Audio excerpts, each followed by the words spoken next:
These three books might be on my best of 2025 list of best books read, and they're all connected in some strange way.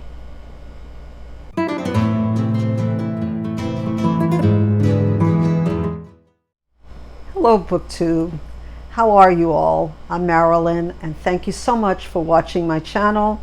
I know I haven't been doing a lot of videos lately, and there's good reasons for that. I'm trying to get ready for my big trip, and I'm going to physical therapy, and I am planning and getting everything together because I kind of lost 2 months when I hurt my knee. You know, you're tired of hearing about my knee meniscus tear, but yeah, I was sort of out of commission, and now I'm able to do things like read. And when I first hurt my knee, as I told you, I wasn't able to read. I told you in my last video I wasn't able to read except magazines, and which are great, but I'm so excited to be back to reading. Now I'm going to get to these three books and how they're connected, but first I want to apologize to Denise from Darby Books, and I'll have her information down below. I haven't been able to, she's the only one really left on my reading Tree Grows in Brooklyn.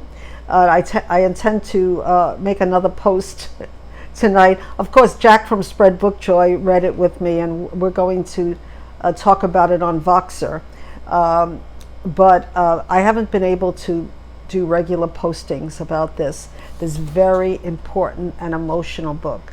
In fact, all these three books have that in common, that they're emotional books connected to each other, connected to my life in some way, and have other books that they're connected to. So let's get started, right?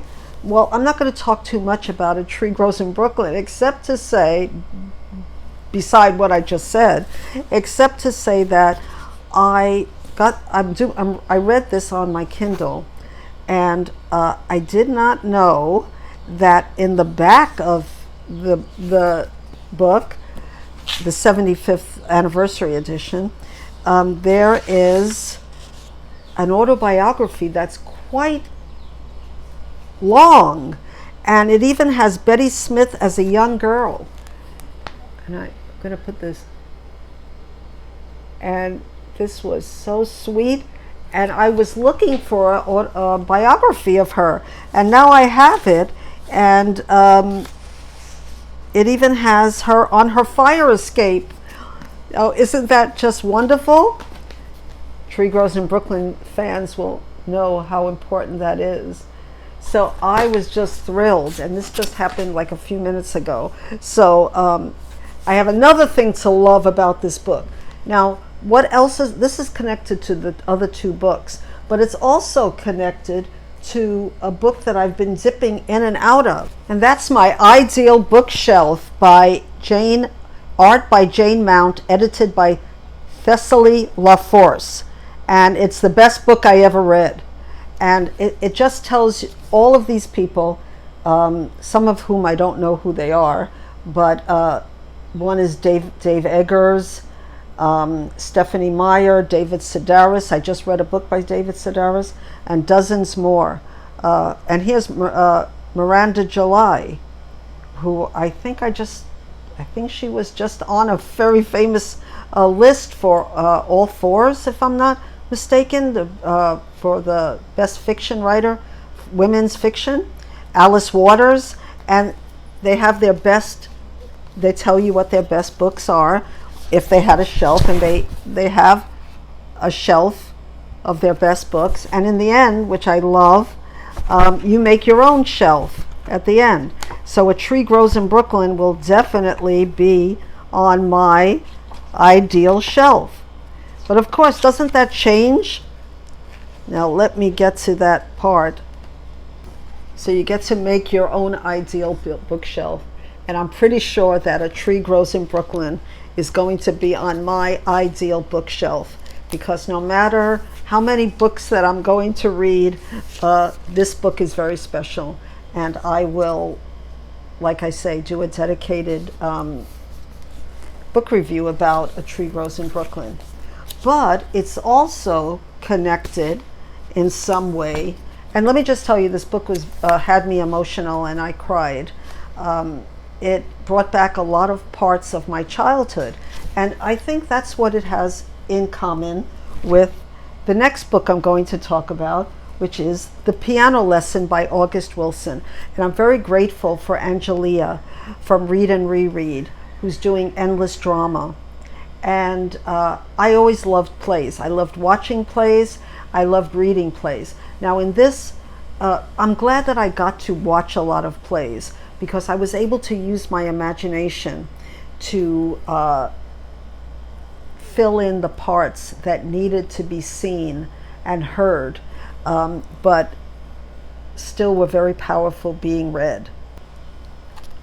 I talked about The Piano Lesson briefly in my last video, and I wasn't able to read it all at once, even though it's a quite short play, 2 acts, less 100 pages, but every page is so significant, and every word is a poem to me.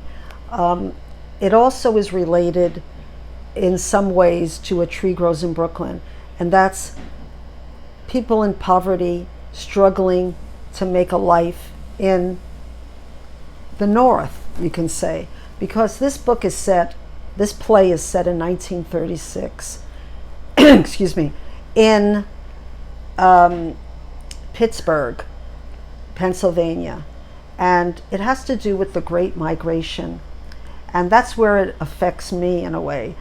The Great Migration is when African Americans from the South moved up north for a better life, and I think that started in 1916 until the 70s. So when I was growing up in the 50s, I was in the middle of that Great Migration, not being African American, but living in the projects where I were 98%. By the time 1955, the projects were 95% African Americans, and most of those people had moved from the South. And the dialect, as I told you in this book, brought back my childhood in some ways, because believe it or not, I and a lot of my friends spoke with sort of a Southern drawl, because of our friends being from the South that lived in the projects. But let me tell you more about the book itself. Now, in 1990, August Wilson, like I said, who has ties in Pittsburgh, but also in a place that I lived and went to college, and that's St. Paul, Minnesota. And I don't know if I still haven't found out if he was a professor there or just was getting his PhD there, but he started writing plays or producing them there. And this play won the 1990 Pulitzer Prize for Drama. And it is set around a family, mainly a brother and a sister, and their fight, their disagreement, ostensibly about a piano, but it's so much more than about the piano. And I wrote down a few things that I think that made this play such a big hit for one. So like I said, it won the 1990 Pulitzer, and so it explores the complex idea about legacy, the past and the present, of course within the African American community, and it delves into how history and society are sort of the way they shape your personal choices or their personal choices in the future. So the play begins with a family, and it's set around the lives of the what is the Charles family, in the Doker Charles household, and the heirloom that the brother and the sister inherit, which is a family piano decorated with designs carved by an enslaved ancestor. So you know already from the beginning of the play that this is more than just why they're fighting over this piano. So in the beginning, in Act 1, the brother, who's a sharecropper from the South, arrives with his friend because they want to get that piano and sell it. So that the brother can buy land because he's a sharecropper. And like I said, this is the Jim Crow era, and he wants to go back home and own that land, but he needs the money for the piano. And the sister is not budging. She's not giving up this piano. So it deals with family dynamics. It deals with so much. There's a lot happening. In the beginning of, what made it emotional for me, in the beginning of the play, we hear only the shallow parts of the brother and the sister arguing, the fact that she has sort of a man who's a preacher interested in her. He wants to start his own church. And this friend, they come up from the South, the brother and his friend, to sell a bunch of watermelons, plus the piano that he intends to take from his sister. By the end of the part 1, the emotions got so strong for me that I had to put the book down, because you realize that the brother and the sister have more that they're arguing about than a piano. And it just gets higher and higher. The emotions get higher and higher until the end part where I was crying. And I'm not going to tell you why, because I want you to read this.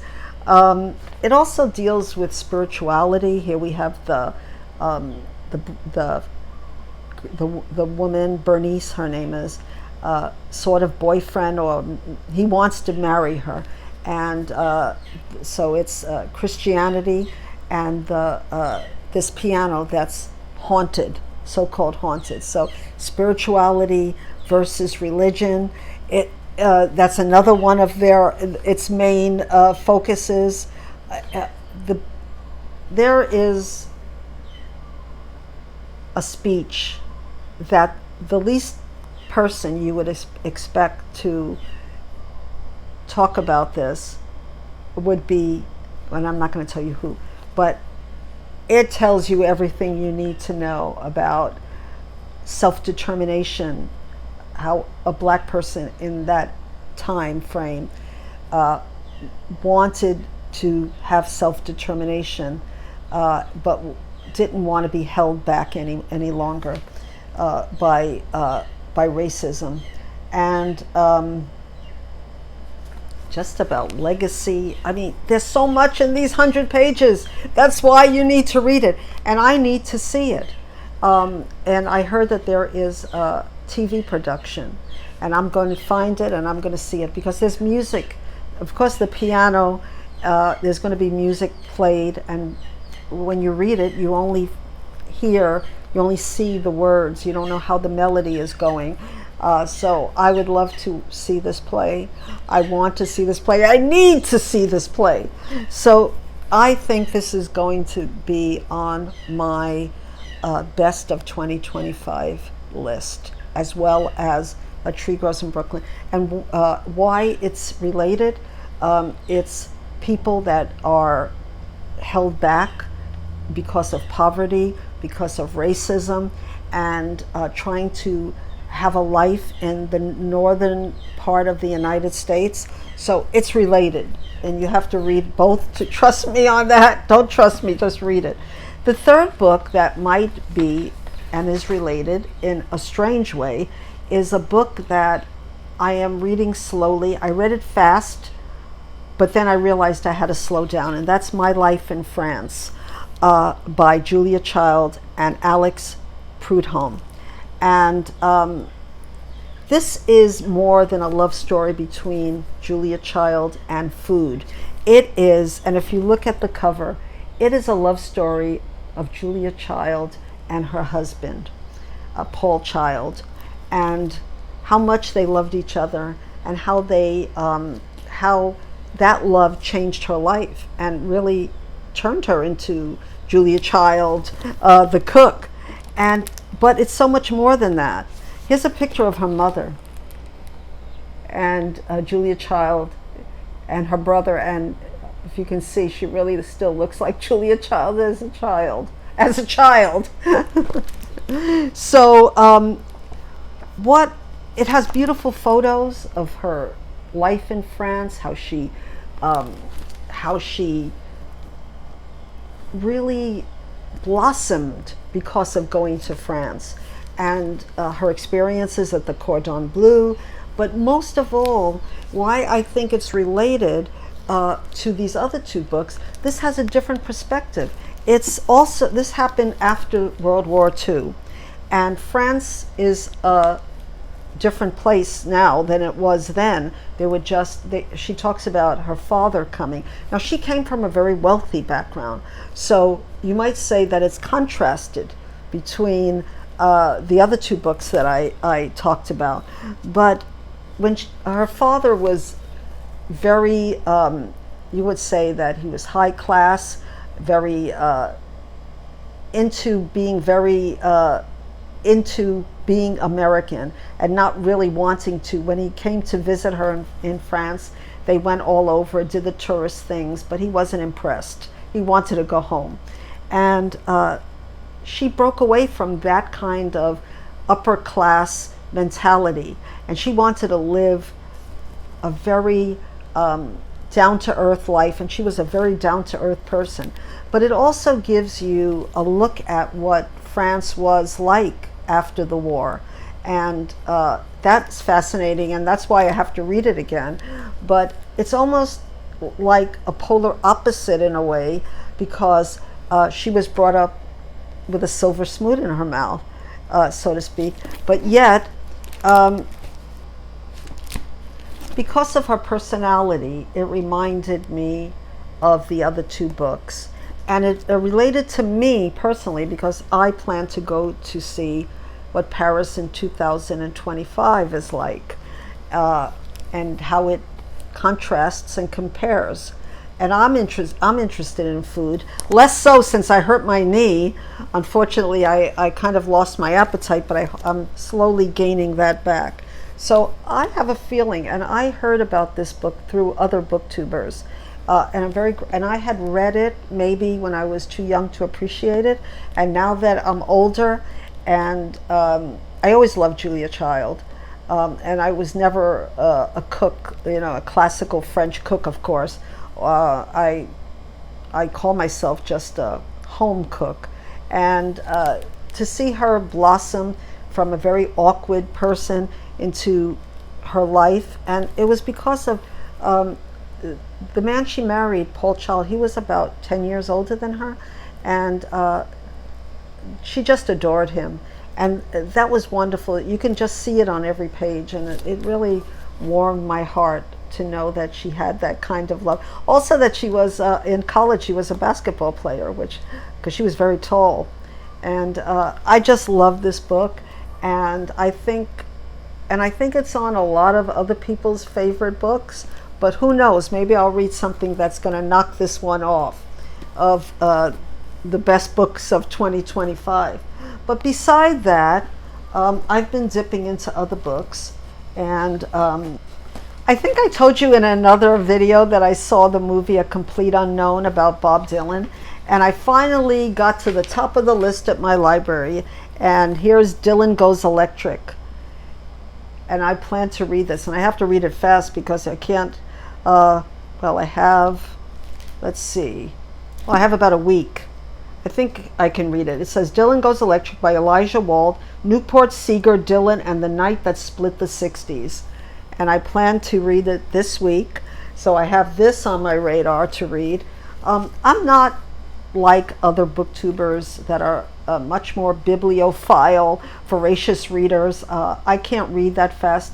I can't read as fast as my good friend Lindy from Lindy Magpie reads. By the way, she hurt her, I'm not sure if it was her knee either, but it's the foot. She has plantar fasciitis, and I'm wishing her a complete recovery so she can go back to rowing, because I went to visit her and I saw the place she rows and how much she enjoys it. So get well, Lindy, really fast. And I don't know how she was doing all that rowing, cooking, pulling weeds, and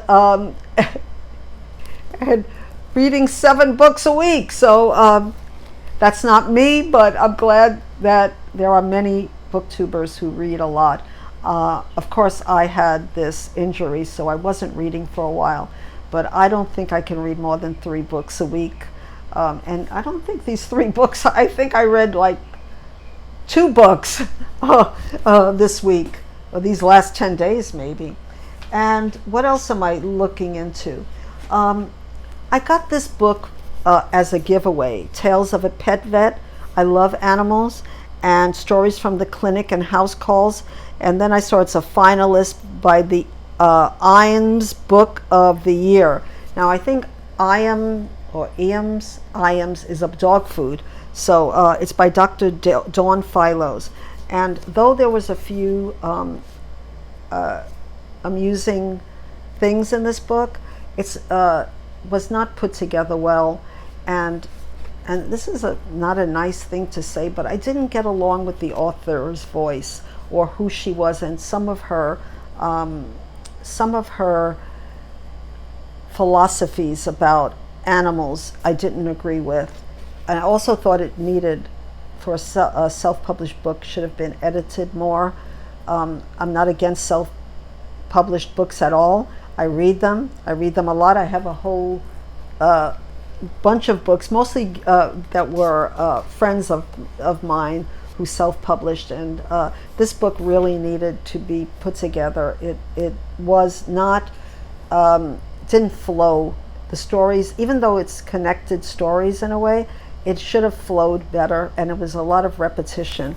But there were some stories that I liked. I also didn't agree with her about euthanasia. It's not that I'm totally against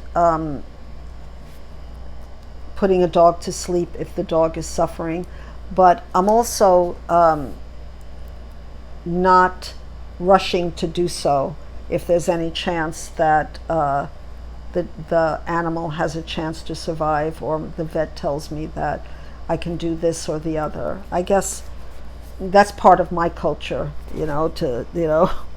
usually with people, not with animals, but I guess it just didn't agree with me, this book. But it might agree with you. So it's Tales of a Pet Vet. And then I've been reading, dipping into another book that is out of print, though not self-published. And if you're from the 80s, you might know Barbara Sher. She passed away now. And this book is out of print. It's her idea book. And I thought, as I hit 75, I need some ideas. So, yeah, it's a lot of it is how to make money. Here's one for Lindy, gardening, how to earn money on it. No, I'm just kidding on that. But it's mainly how to make extra money, and who doesn't. It says how to do what you really want, even if you haven't a clue, and I guess how to get the money for it. And I found some interesting, it's really interesting to read books like self-help books from the 80s. And I know my friend Margaret Pinard loves Barbara Sher too. So yeah, do you have this book, Margaret, the idea book? I bought every book she had when they were in print. So I don't know if I kept this or I saw it again somewhere else and bought it. Anyway, I hope you enjoyed this video of connected books, because isn't it wonderful when we find a book that can be connected in some way to your past or to each other? and you see that connection, and you just makes it extra special. I'm not going to be doing that many videos in the next couple of weeks because I'm getting ready for my trip, where I'm not going to be doing videos for about 2 to 3 weeks, though I might do some shorts like I promised you. And I am excited. I'm starting to walk again. I walked 1 mile. I can't believe it, but I did walk 1 mile twice. And I think I walked even 1.5 miles one day. And I'm really working hard so I can enjoy my vacation, my trip, my 75th birthday that's coming up this summer. And it's also my 5th year on my birthday as a booktuber. So please like, comment, and subscribe, and push the notification bell, because for some reason the algorithm is just down on my videos for some reason. And I really don't know why, because I thought they were pretty good videos, but you know, what do I know? You know, algorithm, schmalgorithm, as they say. So have a wonderful Mother's Day for mothers out there. For if you're celebrating with your mother, if you're lucky enough to be celebrating and she's 75 or older, you're very lucky, as I tell my daughter. And for those of us who don't have mothers anymore, just all the women in our lives, because there's always women in our lives that are like mothers to us. And I know that when I was young, I had older women in my life that I looked up to, and they were wonderful to me. So thank you so much, and until my next video, aloha.